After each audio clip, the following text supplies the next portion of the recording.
ሰላም የሁሉት ቤተሰቦች። ዲዲሞስ ከጅብ መንጋ አምልጦ ከጫካ ወጥቷል። ቻይናዎች የሚኖሩበት ካምፕ ደርሶም ስጋ እየተመገቡ ተመልክቶ የውሻዩን የበግ ባያውቅም ትራፊ ቢጥሉልኝ ብሎ በማሰብ ለረጅም ሰዓታት በር ላይ ቆሞ እየተጠባበቀ እንደነበር ተርኬ ነበር ክፍል 2ን ያቆምኩት። ተሳክቶለት ምግብ ያገኝ ይሆን? አብረን እንከታተለው። ክቡር ድንጋይ ደራሲ ይስማዕከ ወርቁ። ክፍል 3 ቀጥሎ ይቀርብላችኋል። የውሻ ስጋ የሚያቀርቡ ዘመናዊ ቄራዎችና ሬስቶራንቶችም እንዳሉ የአደባባይ ሚስጥር ነው። የጉንዳን ንፍሮስ መቼ ቀርቶ! ይህን እንደኔ ያለ ኢትዮጵያዊ ሆድ የሚያማስል ነገር ነው በማሰቤ ብቻ ሆዴ እንደ ማዕበል ተገለባበጠ።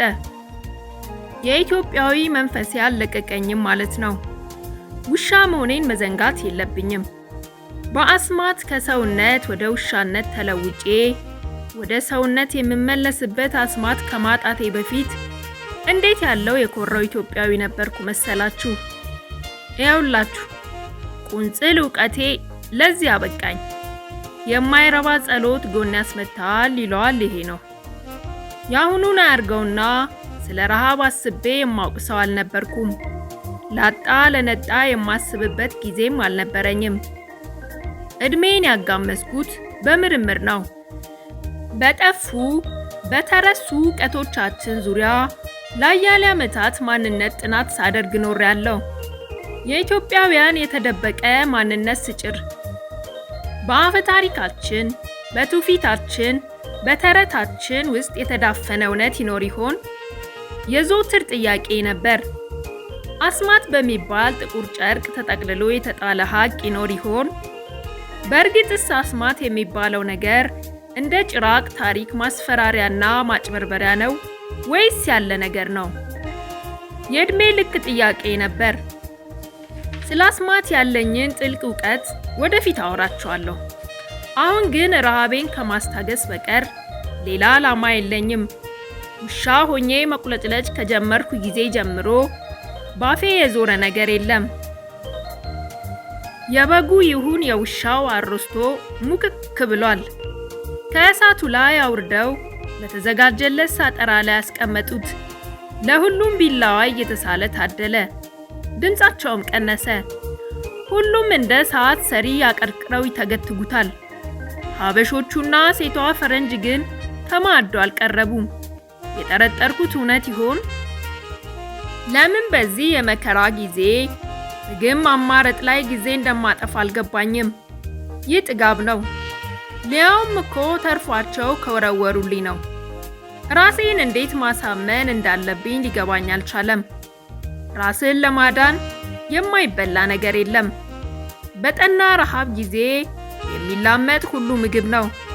መጽሐፍ ቅዱስ ላይ እንኳን በረሃብ ጊዜ የአህያ ጭንቅላት እንደተበላ ይናገራል።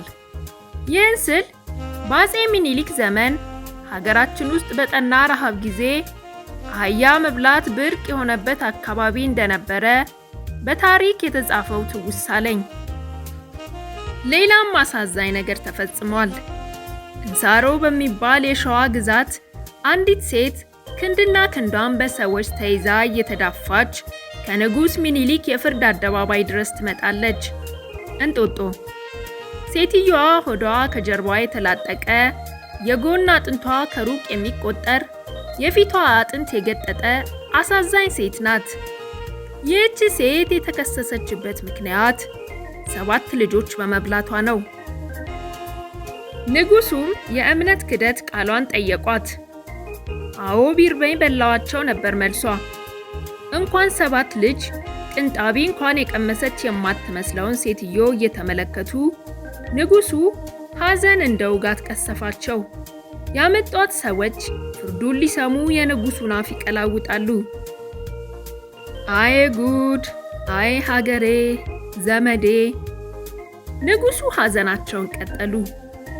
አንቀው ያመጧት ሰዎች ግን የረሱትን ነገር አስታወሱት።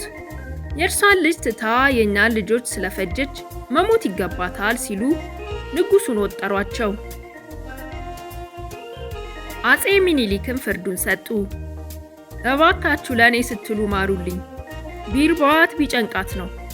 ደሞ ሌላ ልጅ ካላጣው ብላ ነው እንጂ ቢብስባት ቢጠናባት ልጇንም አትተው ብለው አስማሯት። ቀለብም ሰፈሩላት ይባላል።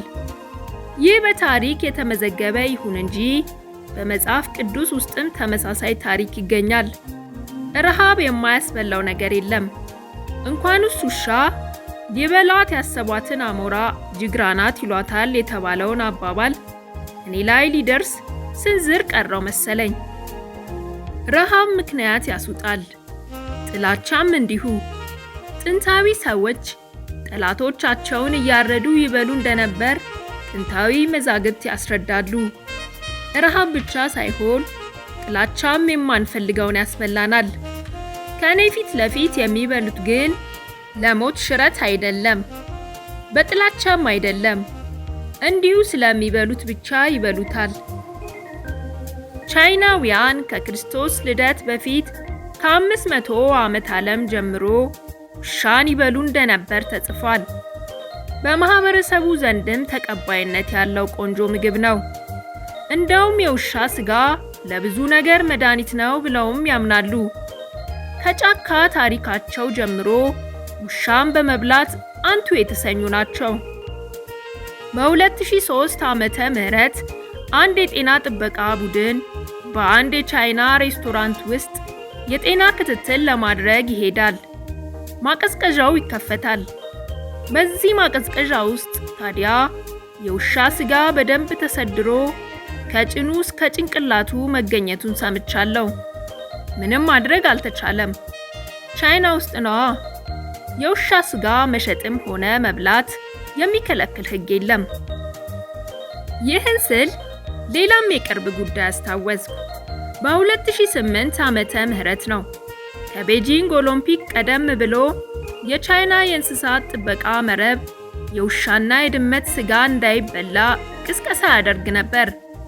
የቻይና ባለስልጣናትም የቤጂንግ ኦሎምፒክ በሚካሄድባቸው አቅራቢያ ያሉ ሬስቶራንቶች የውሻና የድመት ስጋ ከምግብ ዝርዝራቸው ላይ እንዲሰርዙ በማድረጋቸው ከ112 በላይ የሚሆኑ ሬስቶራንቶች የታረዱ ውሾቻቸውንና የተበለተ የውሻ ስጋቸውን ከስረዋል። ይህ ጊዜያዊ ቀባ የተደረገው የኦሎምፒክ እንግዶች የምግብ ዝርዝሩ ላይ የውሻ ስጋን ሲያዩ እንዳያስታውኩ በማሰብ ነው።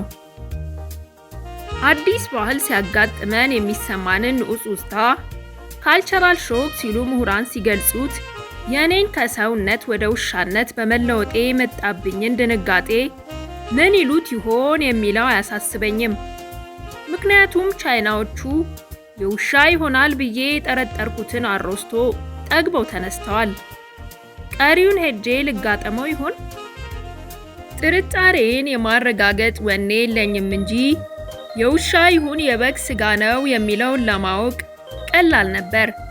በጓሮ በኩል ብዞር ወደ ታረደበት ቦታ ለመድረስ ቀላል ነው። እዛ ጭንቅላቱን አገኘው ነበር። ያኔ የውሻ ይሁን ወይ የበግ ይለይለት ነበር። ነገር ግን አንዳንድ ጊዜ እውነቱን ማወቅ ከባድ ነው። እውነት እንዲሆን የማንመኘው እውነት አለ። ሐቅ መሆኑ የማያንቀን ሐቅ አለ። እንደ እውነት የሚያስፈራ ነገር የለም። ሰተት ብዬ ወደ ግቢው ገባው። የሁሉም አይኖች እኔ ላይ ዘነቡ። ለነጋ አሮስቶ አገኘም ብለው በልባቸው ጮቤ እየረገጡ ይሆን? ሴቷ ተነስታ ወደ እኔ መጣች። ይነክሳታል ብለው በመፍራታቸው አስጠንቅቀዋት ነበር። ነገር ግን አይኖቼ ውስጥ ተናካሽ እንዳልሆንኩ ያወቀች ይመስለኛል። እኔም እድሌን ለማሳመር ጅራቴን ቆላ ጀመር። ምላሴን እንደተጎለጎለ የቴፕ ክር አውጥቼ ለሃጬን እያዝረከረኩ እንደነበር የታወቀኝ አሁን ነው። ሸከፍኩት። ባይርበይ ኖሮ ስለ ቁንጅናዋ አስቤም ባላባራው። ጀርመናዊት ናት ልበል? ግንባሬን በቀስታ ነካችኝ። ደስ አለኝ። ወደ ሰውነት የተለወጥኩ ያህል ደስ አለኝ። ሰው መሆኔን በምን አንደበቴ በነገርኳት። ነፍሴን ከዚህ ጥቁር ውሻ ውስጥ መዘው ሰው የማድረግ ስልጣን ለእነዚህ ውብ ጣቶቿ የተሰጠ ይመስል ግንባሬ ላይ የሚርመሰመሱ አለንጋ ጣቶቿን ተአምር እስኪሰሩ ጠበቅኳቸው። እንደ ራበኝ የነገራት ያለ ይመስል ወደ ተረፈው ስጋ ሄዳ ሁሉንም አመጣችልኝ። እሶመስመው ገባው። መትረየስ ደግኖ እንደሚፋለም ወታደር መሬቱ ላይ ተንበልብዬ ከአጥንትና ከጉልጥምት ጋር የመጀመሪያውን ጦርነት ገጠምኩ። ሰልችቷቸው የተውትን ስጋም አጥንቱን ግራና ቀኝ እያፈራረኩ አገኘሁት። ጥርሶቼ ይሾራሉ። ክራንቻዎቼ ለብረት እንኳን ምሕረት የለሾች መሆናቸውን አረጋገጥኩ። በጣም ተርቦ እንደነበር ያስታውቃል ስትል በእንግሊዘኛ ተናገረች። ስትናገር ብቻም ሳይሆን እኔ አጥንቱን ስቆረጣጥም ሁሉ ራሷን ትነቀንቃለች። ማናቸውም መልስ አልሰጧትም። ወሬያቸውን ቀጥለው ነበር። እሷ ግን አጥንቱን ሁሉ ቆረጣጥሜ እስክጨርስ ተቀምጣ በትኩረት ስታይን ቆየች። እንደውም በመሃሉ ፎቶግራፍ ሁሉ አንስታኛለች። አጥንት ይዤ ምን እንደምመስል ባየሁት ስል ተመኘው። የምኞቴ እየጠገብኩ መሆኑን አመላከተኝ። እንደውም የመጨረሻውን አጥንት እየተንቀባረርኩ ግጠው ጀመር። አባቴ ይህን የሚመስል ውሻ ነበረው አስታውሳለሁ። ልጅ ሆነን መኖሪያችንን በርሊን ውስጥ አድርገን እያለን አባቴ ከጦር ግንባር ሲመጣ ከኛ ቀድሞ የሚዳብሰው ውሻውን ነበር አለች። ጀርመናዊት መሆኗን አረጋገጥኩ። እንግሊዘኛም ያሳብቃል። ያዳመጧት ግን አልመሰለኝም። እባክሽ ተጠንቀቂ፣ አትሞካሞኪው። ራቢስ የሚባለው የእብድ ውሻ በሽታ ሊኖርበት ይችላል ሲል አንደኛው ኢትዮጵያዊ ያስጠነቀቃት። አካሌ ከሁለት የተሰነጠቀ መሰለኝ። ተርበተበትኩ። ልክ ነው። ራቢስ የሚባለው ቫይረስ ሊያጠቃኝ ይችላል። አልተከተብኩም። አንቀጠቀጠኝ። በዚህ ግቢ ውስጥ 5 ቀናት አሳልፌያለሁ። ይህን ያህል ቀን የቆየሁበት ምክንያት ፈረንጇም መቤቴ ምናልባት ብታስከትበኝ ብዬ ነው። ያመናጢ የውሻ በሽታ እንዳይዘኝ ብዬ ከማንም ውሻ ጋር ከመደነብ ተቆጥቤ ሰነበትኩ። ትላንት ከሰዓት ከዚህ ግቢ ወጥቼ አካባቢውን እቃኝ ነበር። ለነገሩ ብቻዬን አልነበርኩም። ከጀርመናዊቷም መቤቴ ጋር ነበር የወጣሁት። ተፈጥሮን ለማድነቅ በየቀኑ ጠዋትና ማታ ከተራራው አናት ላይ በመውጣት ቁልቁል የመመልከት ልማድ አላት። እኔም ተከትያት ወጣና ከጥጓ ተንበልብዬ ተፈጥሮን አደንቃለሁ። ያለሁበትን ቁርጠኛ ቦታ የተገነዘብኩት አካባቢውን ከእርሷ ጋር ሆኜ በማስተዋሌ ነው። አዎ፣ ደቡብ ኢትዮጵያ ውስጥ ነው ያለሁት፣ ከይርጋለም ከተማ ወጣ ብሎ በሚገኝ ገጠራማ አካባቢ።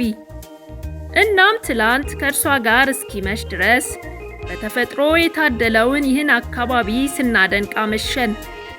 የፈራሁት ብቻዋን እንደዚህ ተራራ ናት ላይ ብቅ ስትል ወሲብ እንደ ውሃ የጠማው ጎረምሳ አጥምዶ እንዳይደፍራት ነው።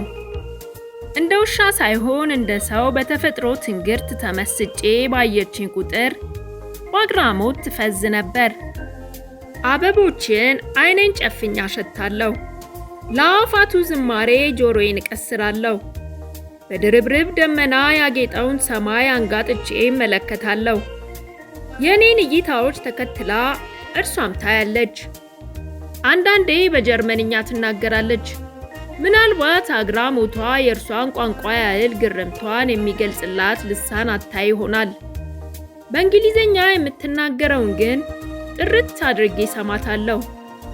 አስገራሚ ውሻ ስትል ነበር ትላንትና። እንደውም በግንባሬ ፀጉሮች ውስጥ ጣቶቿን እያርመሰመሰች የኔ ጣፋጭ፣ የኔ ቆንጆ ስትለኝ ባለቤቴ ጠራችኝ ያህል ልቤ ስንጥቅ ይል ነበር። ታዲያ በምን አንደበት ይመለሳል? ልሳነ ከልብ እንጂ ልሳነ ስብ የለኝ። ጀርመኖች ለውሻ ያላቸው ፍቅር በሁለተኛው የዓለም ጦርነት ወቅት እንኳን አልዘነጉትም። ይህችን ሴት አያሌ ሕፃናትና አረጋውያን በረሃብ የሚቆራመዱባት ምስራቅ አፍሪካ ውስጥ መጥታ ለውሻ ያላት ፍቅር ከሰው እንኳን ሳይበልጥ አይቀርም። ይህ እንኳን መረን የለቀቀ አገላለጽ ነው። ምኞቴ ሆኖ እንጂ ለሰው ከሰው የሚበልጥበት የለም። ሁሉም እንደ ልቡ ሚዛን ለቢጤ ያዳላል። እኔስ ብሆን ለምን ውሾቹን ትቼ እሷ ስር ተሸጉጬ መዋል አበዛው? ብዙ ጥያቄ ያስነሳል። ሰው እያለው ወንድ ስለነበርኩ ለሩካቤ ስጋ ተምኔቴ ይሆን? ፍቶታዊ ስሜት ይሆን ጅራቴን ያስቆላኝ? ሰው ስለነበርኩ ዘውጋዊ ሰንሰለቴ ይሆን ከስር ከስሯ የሚያንተሰቱሰኝ? ቢጤም ፍለጋ ከሆነ ለምን ሀበሾቹን ተከትዬ አልዞርም? በቀለምም በምንም ሀበሾቹ ይቀርቡኛል ነበር አይደለም? ፍቅር ስለሰጠችኝ ነው መሰለኝ። ጀርመናዊት ስለሆነች ይሁን ወይ ለሌላ ምክንያት ወዳኛለች። ሂትለር እንኳን ሳይቀር በውሻ ፍቅር የተለከፈ እንደነበር በታሪክ ተመዝግቧል።